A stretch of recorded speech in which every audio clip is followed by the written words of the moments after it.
this was the thing I needed to know about, and nobody explained this to me. Like, what are the big hot button issues where people get the most stuck and the most hurt if they don't know about it? Like price per acre being irrelevant for residential land.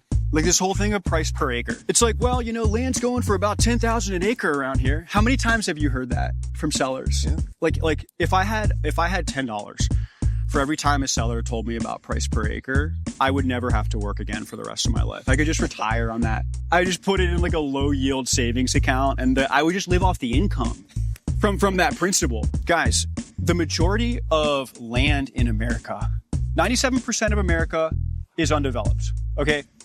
Rural undeveloped land. And in that mix, in that percentage of the land in America, the majority of that property, it's not going to be good for a major subdivision. The economics aren't there. The utilities aren't there. The housing demand is not there.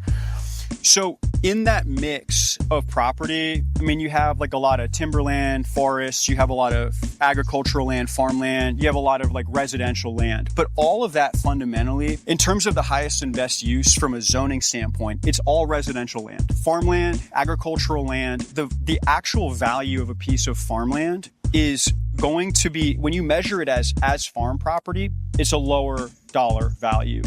If you can put one house on that farmland, it just transforms the market value of an individual property. So when you know how to look at property, what you realize is that the actual marketplace, the value it's going to put on a piece of land in terms of the actual, the most you can get when you sell a property, it's going to be looking through the lens of using that property for a single home. And so the acreage on a property, the size of a property has very little to do with the value of a property.